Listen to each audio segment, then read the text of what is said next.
Today we're standing outside what remains of Richmond Barracks.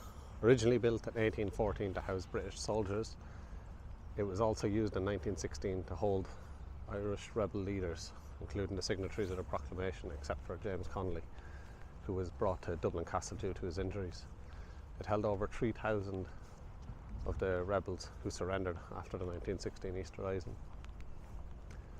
Before that, it was used to house and train British soldiers who were fighting in World War I. After the surrender of British forces during the War of Independence, it came into the hands of the Irish Free State and was only used for 1 year before it was decommissioned. Now, all of this area surrounding it would have been part of the barracks, so it's easy to assume that a lot of the rebels would have been held on this side of the walls and on the other side. And there's not many buildings left, but most of them have been turned into a cultural centre and a library. And there's a very nice gardens at the back, but I didn't get time to check out, and I didn't really want to record inside in case I was disrupting people. But yeah, Richmond Barracks held the leaders before they were sent to Kilmainham Jail to be executed, and other rebel leaders would have been held here before being sent to Ireland, England and Wales. So Richmond Barracks is located in Inchicore in Dublin, so it would have been a bit of a trek for the rebels following the Easter Rising to make their way here. And as I said, James Connolly was brought to Dublin Castle due to his injuries, and he was held there until he was brought to Kilmainham Jail. Now it's here within these buildings that General Maxwell would have made some of his biggest mistakes, including turning the rebels into military martyrs rather than just keeping them as criminals. And while they were held here, he would have court-martialed them and sentenced many of them to death. As I know, 14 were executed in Kilmainham, but there was plans for far more to be executed, and this was stopped once the British Prime Minister visited Richmond Barracks here and ordered a stop of all the executions due to the turning tide of the Irish people. Now, all this area is now public housing, bars and restaurants, and the building itself is a library, and there's only a small few buildings remaining. Now we're taking a walk up towards Goldenbridge Cemetery, which is just beyond those walls in front of me. I just have to find the entrance.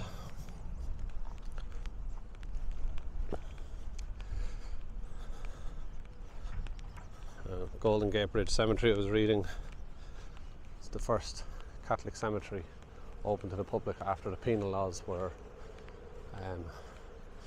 stopped. So let me now find the old entrance.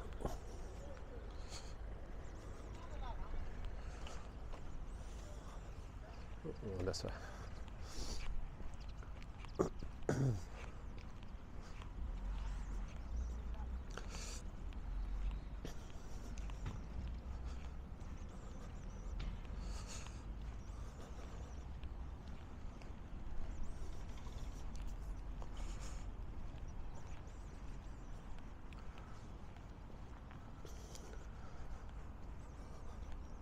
So Goldenbridge Cemetery was built or established in 1828, and under penal laws before that, Catholics could only be buried in Church of Ireland graves.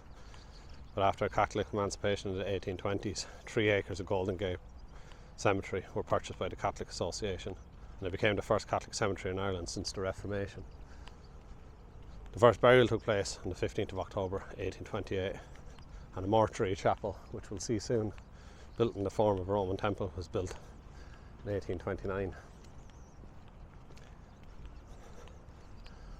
Now, there was a bit of contention that it was built so close to Richmond Barracks at the time, with soldiers being annoyed about the noise of processions as they came across the area. And then within the walls of the cemetery, mass burials took place from the Great Famine and the cholera epidemic in the 1840s and 1860s.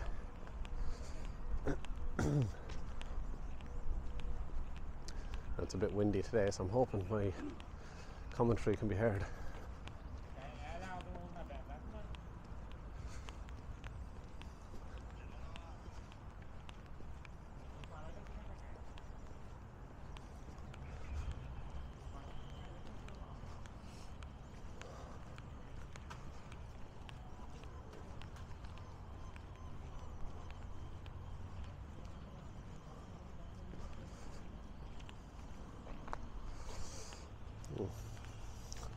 see, how do we go about getting in here?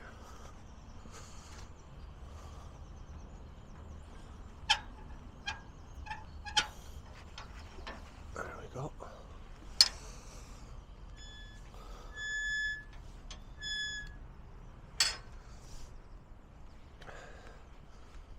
Oh, this looks fairly old.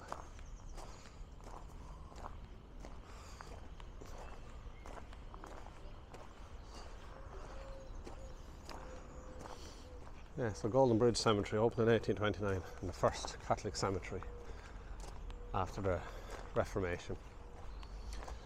Because the penal laws were laws enacted against Catholics, so at the time against the Irish.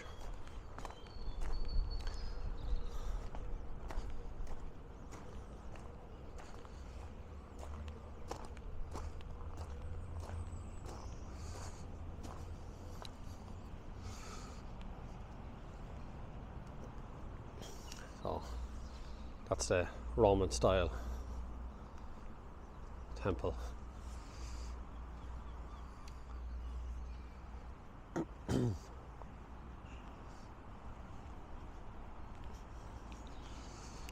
And there's tours that go from Richmond Barracks, where we just saw, and they go to Kilmainham jail where the leaders were executed, and also to bring you up into this graveyard if you are interested. So for example, I spotted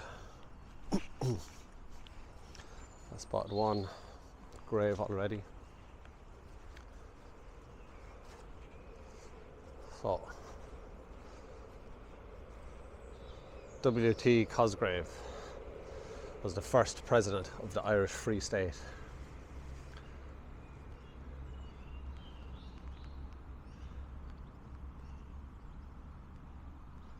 So he formed the president of the Executive Council from 1922 until 1932. And then his son Liam beside him was Taoiseach from 1973 until 1977. So this is obviously the family plot for the Cosgraves.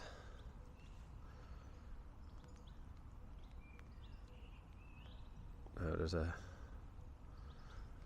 number of other, so we'll have a wander around. I've never been in here.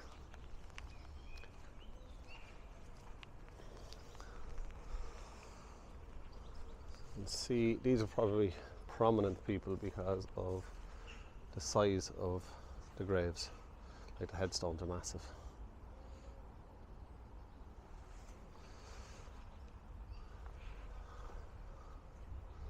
And there's a number of people who would have died during the buried here from the 1916 Rising. There's two civilians that I read about.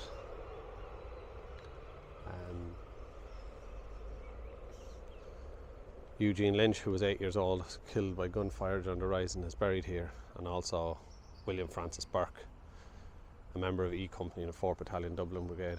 He was an Irish volunteer who died fighting in the Easter Rising. I'm not sure if I'll be able to actually locate them, but we'll have a little walk around. So I'm going to start doing these type of walking and talking tours to give a bit of a grasp of some of the places that I visit. Now, places like this where I haven't been before, I'll be probably a bit hit and miss with some of my information, so I do apologise. But there's something cool about checking out, or interesting at least, about checking out old graveyards.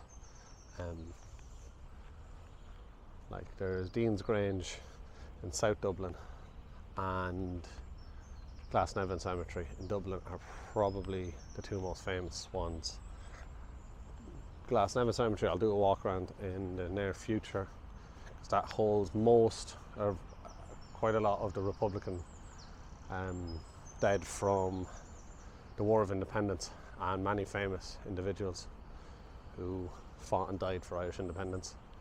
And then Dean's Grange Cemetery is similar, but it was an old Protestant cemetery first before Catholics were allowed to be buried there. So there's a lot of prominent aristocracy and rich Protestant men and women who would have had an impact on Ireland's history also there. Now I'll try and mix up my videos between my walking and talking tours and some other cultural bits and pieces.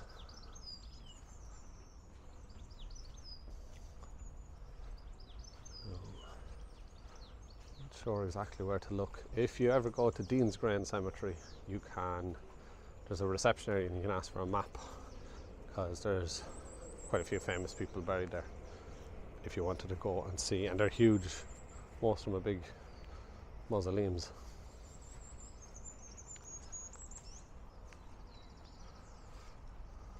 But yeah, from Richmond Barracks in Inchicore, and it's very easy to find. In regards to the history aspect, there's not a whole lot there bar just the outside buildings. Inside there's the garden area, which I would assume is where most of the rebels were held.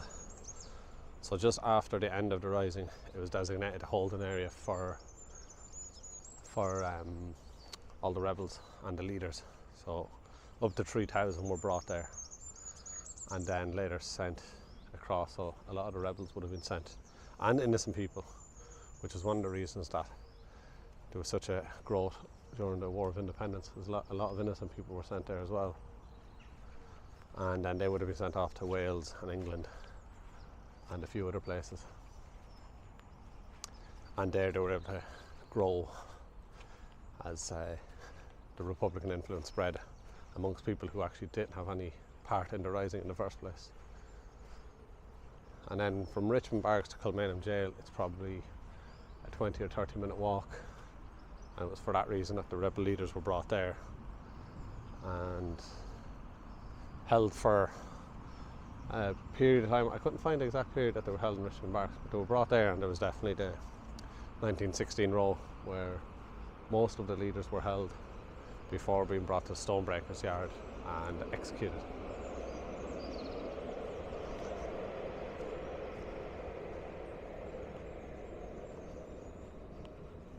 Now with the walking tours, I think it's there was no schedule up yet because the weather hasn't turned. It's not proper summertime yet, so I'm sure it'll be interesting. I wish I could find one or two of the headstones I'm looking for, but you see, it's a needle in a haystack here.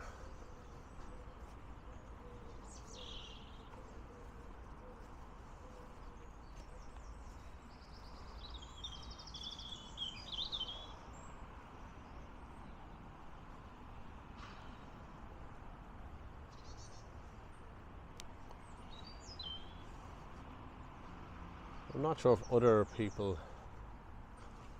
many other people do this on their old history tours if they go visiting graves. I think it's interesting, and sometimes you discover people or places that you didn't know existed. I never knew this existed until about an hour ago. I was making my plan was to visit Richmond Barracks, but there's not much to see. I was going to show you more, but there's not a whole lot to see. Just the remains of the buildings, really. Those little few.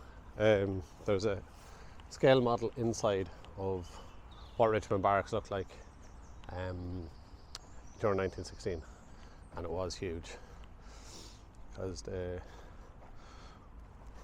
Royal Irish Brigades, a lot of them would have been stationed there before being shipped over to France during World War One.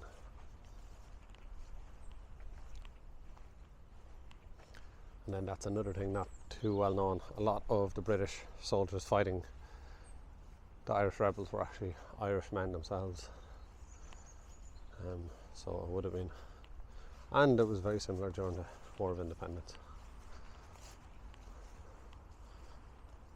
A lot of the men and women would have been Irish fighting other men and women.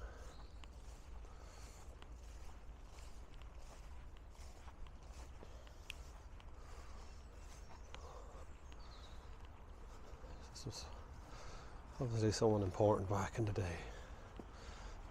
It's a huge family plot. Arthur Kenna, late of Thomas Street in the city of Dublin, who died at 3rd of July 1846, aged 73 years old.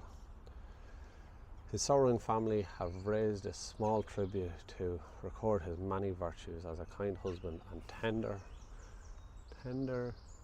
parent, I would assume, and sincere friend, and also the deep grief which he has has left on the many hearts to whom he was so deservedly and tenderly loved. Francis McKenna. These are all 1846, 48, 49, and then a few after that. Now, that's supposed to be a small tribute. He must have been fairly well liked. That's huge.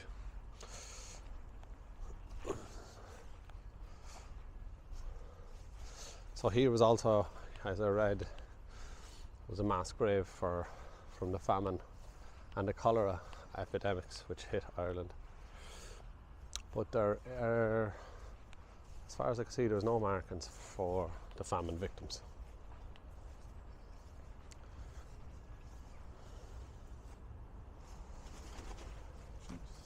Big pigeon scared me.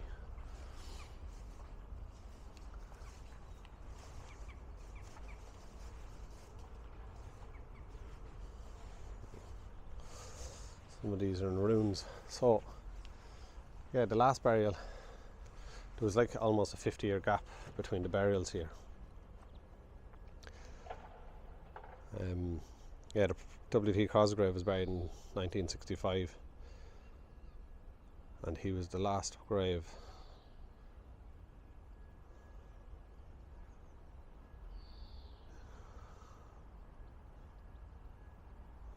I read it. I was checking it out somewhere, sorry, I'm making an little error there while I'm trying to talk. Yeah, there was like a big gap between burials here, but there are obviously some newer graves now, which I don't want to disrupt and show, as families are obviously coming to pay them their respects. I don't want to disrespect it.